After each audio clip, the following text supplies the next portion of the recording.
Plans by New South Wales Airlines to introduce their first weekend jet service from Newcastle to Brisbane have come unstuck.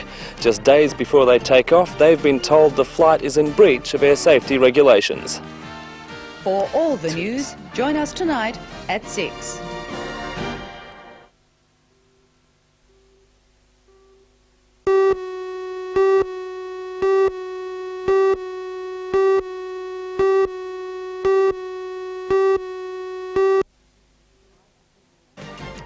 Tonight we'll bring you a story on Red Cross's annual door knock appeal, which is coming up on Sunday. Red Cross is disappointed that its appeal coincides with the state election weekend. For all the news, join us tonight at 6.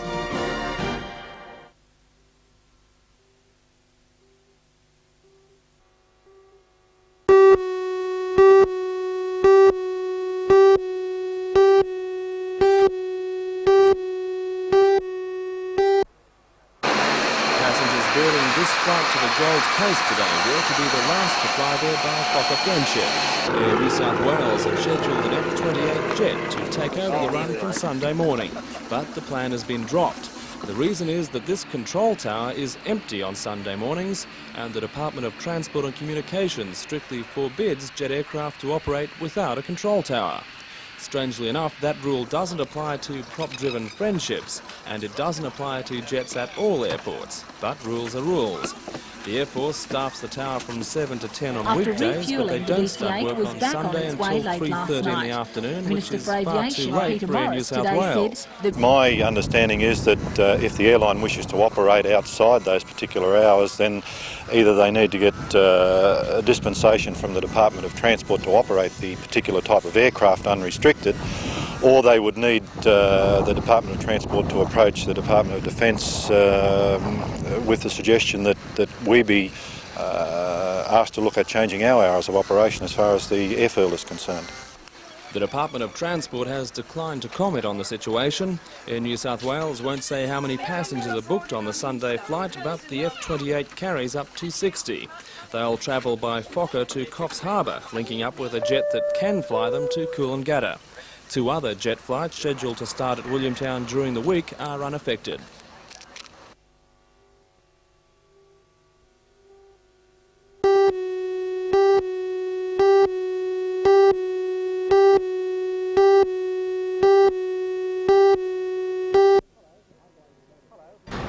Hello, I'm Ray Deneen. The President of the State Industrial Commission, Mr Justice Fisher, looked over Carrington Slipways today and made some encouraging observations of both the industrial climate and the engineering expertise here in relation to the upcoming Navy frigate contract.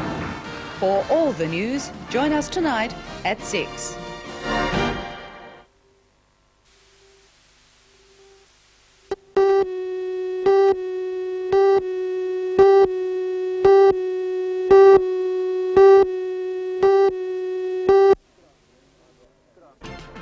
Good afternoon, I'm Ross Hampton.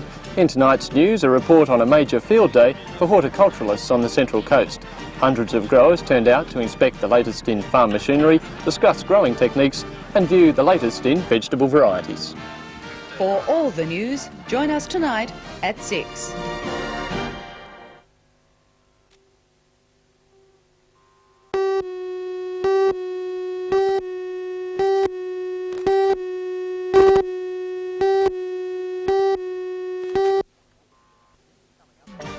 Coming up in tonight's news at 6, the William IV paddle steamer made her first trip into Lake Macquarie today. She will spend the weekend at Rathmines Park for the Toronto Trade Fair. For all the news, join us tonight at 6.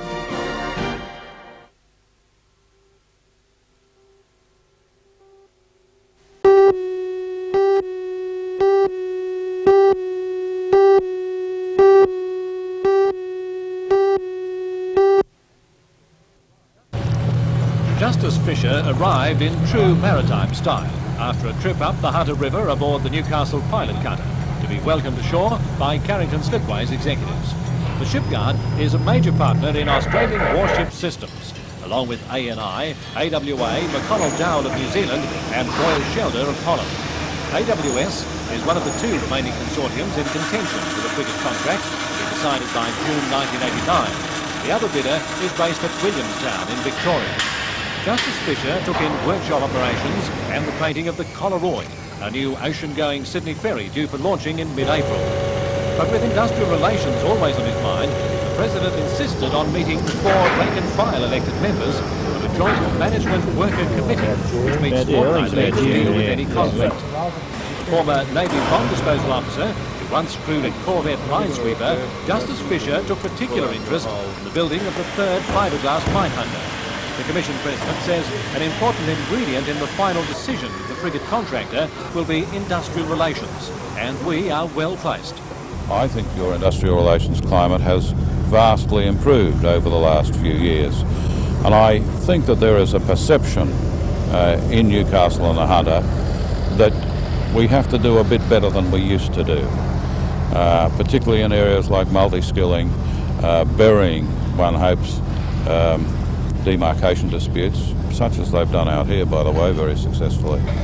Those sort of things are important, and the sense of responsibility which I detect in effect, union members here is, I think, quite impressive.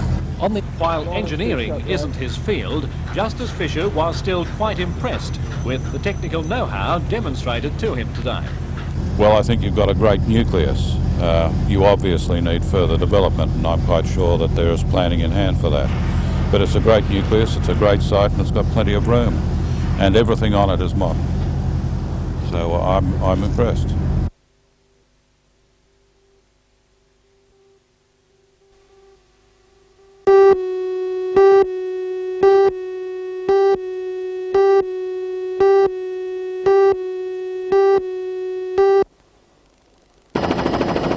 Vegetable Growers Field Day is the highlight of the agricultural calendar in the largely horticultural area of the Central Coast. The day, which is held once every 2 years, provides an opportunity for growers to talk over problems, listen to free advice and view the latest in their field. More than 40 companies were on site today, displaying state-of-the-art machinery for growing fruit and vegetables. Amongst the very newest, this fruit-picking platform, designed by local inventor Liz Jarvis. Not only does the platform reduce costs by transferring controls to the pickers, thus making a driver unnecessary, but the tractor can also be removed when the platform is not needed. And the innovations aren't confined to the machinery world. The main attraction of the field day is this 1-acre plot, where growers can inspect and compare more than 100 new vegetable lines. The vegetables, which have been grown since October, include some unusual variations which may become fashionable in the near future, such as black capsicums. According to Jim Murison from the Department of Agriculture, it's vital that growers keep up with the latest developments. They have to move very quickly with the times. Any vegetable grower that was growing a variety that was in vogue 5 years ago would be out of business very quickly. Varieties change very, very fast, and it's important for a farmer to keep up to date with that. According to Jim, vegetable strains are improving all the time, but even so it may be a while before the average garden will be growing pumpkins like this.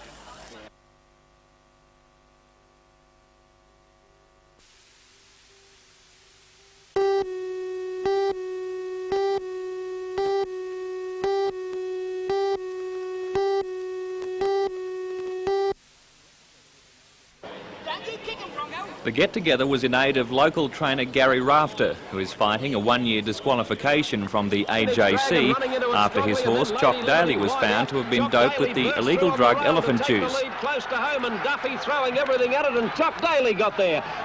Rafter is now awaiting the result of an appeal to the Racing Tribunal. Amongst those at the bowls day were trainers, owners, breeders, strappers and jockeys from both Newcastle and Sydney. Organisers say Gary was only a battling trainer before the Chock Daly affair and has now accrued legal fees of more than $30,000 in trying to clear his name. A result of the appeal to the Racing Tribunal is expected to be handed down sometime this week.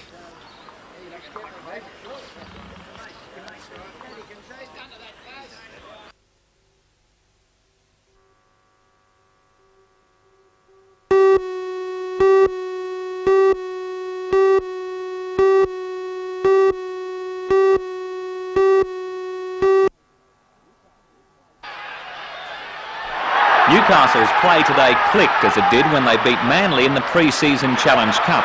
Their mistakes were far fewer than the first two games of the Winfield Cup, and their defence was spot on.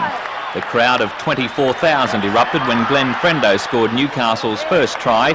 His move into the 5/8 position paid off as he set the try up and then dived over for the 4 points.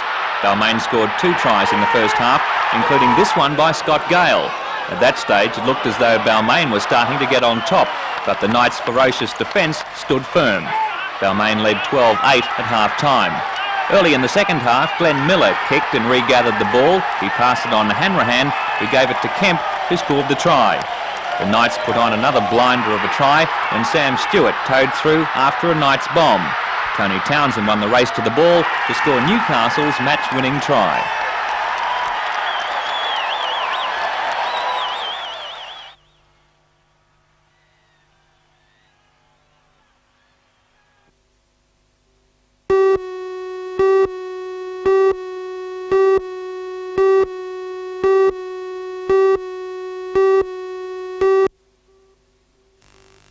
Steve Stavita plays for North Newcastle Rugby League Club. Yesterday morning he was playing in the second row in a pre-season trial match against Waratah when disaster struck. 10 minutes into the first half, Steve was running with the ball when he was knocked to the ground in a hard tackle. He could not move. Ambulance officers were called to the scene and he was taken to the Royal Newcastle Hospital where he was found to have a major injury to the spinal cord.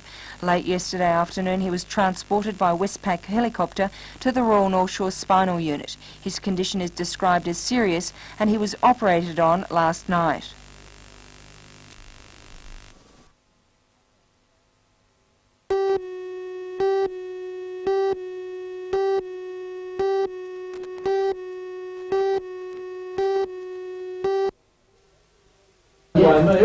Some counting did take place today, a check of the booth ballots cast on Saturday and the addition of pre-poll votes.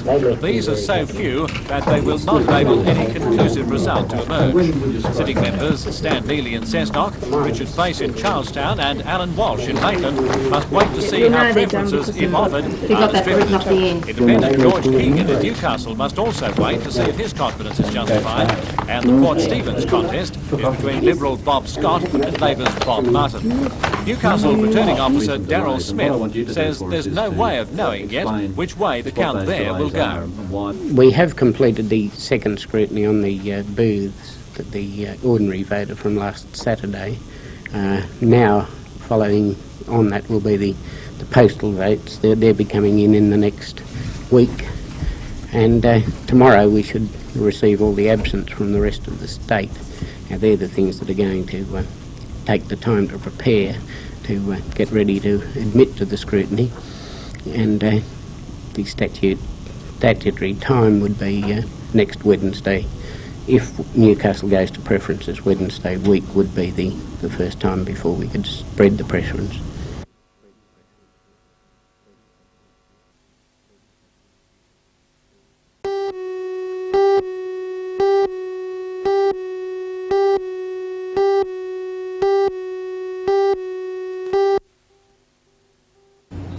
More than 700 people in the local area have come forward in recent weeks to be tested for the AIDS virus. They are all responding to a national call for people who had blood transfusions between 1980 and 1985 to be retested. It was in this period that blood from the blood bank was not tested to see if it was AIDS positive. According to the new director of the blood bank, Phil Woodford, it's too early to say if anyone in this group has been contaminated. He says a number of the tests will be positive, but most will be false positives and will need further testing. It's simply a limitation of the screening test for AIDS and for many other tests that there's a small number of false results. For the AIDS tests which are currently used, the false result rates about 2 to 5 per 1,000 samples tested. And all that means is that the samples which come up positive on the screening test then have to be subjected to further tests to see if they're real or false. People will not be told if their blood is positive in the first instance until it receives further screening. To tell those people would generate a vast amount of concern and trauma for the people and their families, which is simply unjustified.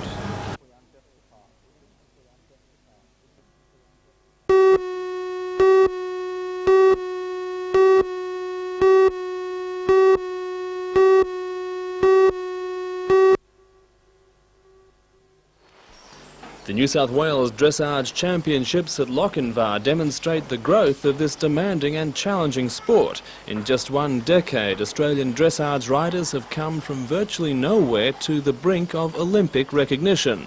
A squad of 3 horses and riders will be named for the Olympic bid. 2 have already qualified, Erica Taylor from South Australia and Di Jenkins of Wagga. Di and her horse Clavos have been working for this one for years, but she remains cautious about Australia's Olympic chances. We're trying to get dressage our level up all the time, and that means competing internationally. And if we can get a team to Seoul, I think it'll be a major breakthrough for us. Di's instructor, 7 times German champion Rosemary Springer, hopes to train the Australian squad. She says they have tremendous potential. They are very strong and they really need only experience, you know, and they need to learn the little finesse and so on of riding a test. But they are so gifted and so willing, and your material, your horses are just a dream. Competition for the final place on the squad is so strong that even now any one of half a dozen riders could make the grade. The result will be known after the judging of the Grand Prix event tomorrow night.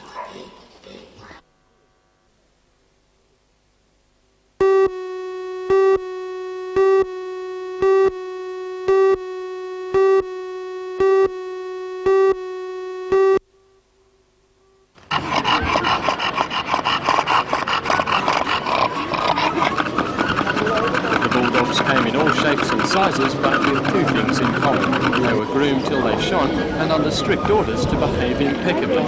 Bulldogs were first bred in England hundreds of years ago, specifically for fighting bulls. Today they are kept as pets, and their owners say they are very gentle, at least with people. Today's dogs were competing in 7 classes, judged by English-British Bulldog expert Sheila Alcott. Winning show dogs are those which most accurately conform to standards of body proportion and build set down in England last century. Top dog amongst the males today was champion Don Allen Lord Stewart, or Rocky to his friends. Wes Stacey, chairman of the National British Bulldog Council, says Rocky is as near perfect a bulldog as can be found in Australia. Well, the bulldog has to have a very big head, very wide shoulders and leaner hindquarters, and they were all bred into him because he was bred for bull baiting. And if you have a look at the jaw here, where the teeth come up, that locks. If it was to bite a bull, that would go into that bull's flesh, and all these folds and things like to get the blood to come away from here instead of into the eyes, to the ears. Every part of that head is man-made. It's bred into them over many, many thousands of years. And the other parts of him that are...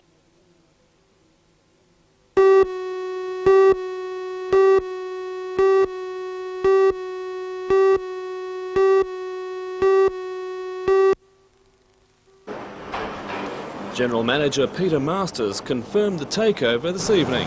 Well, it's a purchase of what amounts to 4 venues, Crazy Horse Tavern, Fanny's, Key One and Smoky Joe's Cafe. What kind of a slice of the entertainment market is that in terms of Newcastle? Well, it's a fairly large slice of the Newcastle entertainment area, of course, but it's not all of it, but it's a very important part, I think. Lengthy negotiations over ownership of the $4 million entertainment group were finalised today when Warren Drawn announced that he would sell his 50% interest in Entertainment Incorporated to former partner Rod Muir, who operates Empire Properties. Mr Drawn, who was in Sydney today, expressed confidence that the business he had built up over the years would capably manage continue to flourish. He added that Mr Muir had a commitment to an expanding interest in the region. I think Rod's got very definite plans to build in this region, not necessarily just in the entertainment field, but he's interested in seeing what opportunities there are here, and if this all works well, I'm quite sure he'll be investing further in the region.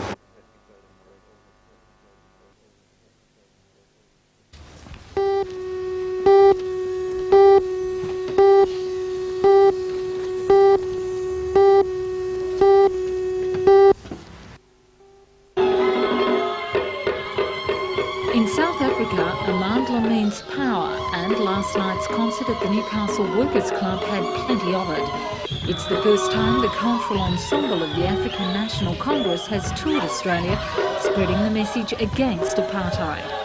The group was formed 10 years ago and is based in Zambia after being forced into exile. Amandla traces the history of South Africa and its people from the time before colonisation to the violent struggles of today. The message to the people of Australia is that they should rally their support for the ANC against Apartheid South Africa. Combining the music and dance of all South African townships, the group performs songs of old and new. The Ensemble will visit Sydney, Perth and New Zealand before winding up their Australasian tour. Despite the emergency laws introduced by the South African government 3 years ago, Amandla believes blacks will one day live under a democracy. We are optimistic about a future democratic South Africa. One of our own struggles, of course, because we were forced by the government to fight. We had to decide as a people whether we should perish as a nation or survive as a nation. So we said to ourselves, for us to maintain our nationhood, we had to fight as a nation.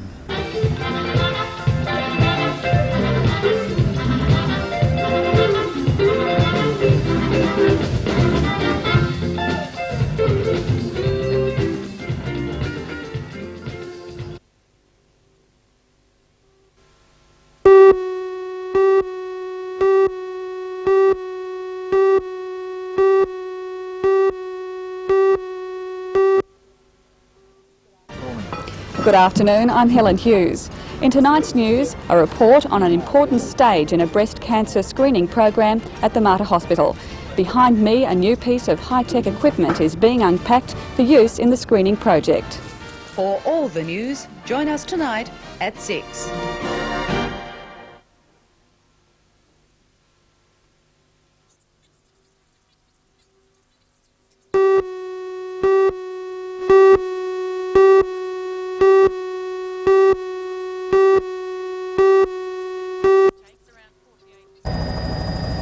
The police blitz across the state is a warning to all motorists to drive carefully over the Easter break. Late this afternoon, the annual build-up of traffic was causing some problems in the usual trouble spots, including Swansea. The recent opening of the F3 freeway from Morisset to the Freeman's interchange is causing some delays. Police say heavy traffic exiting the freeway at Freeman's Waterhole is being directed onto secondary roads, unaccustomed to such volume. Traffic is also banking up along John Renshaw Drive and along the single lanes from Raymond Terrace to Motto Farm. One spot believed to be unaffected by the onslaught is the Hexham Overhead Bridge, where traffic was reported to be flowing smoothly but has since started to bank up. Highway police have again issued the warning to drivers unfamiliar with roads to take care and to follow their example of turning headlights on during the day to help promote a greater awareness of road safety.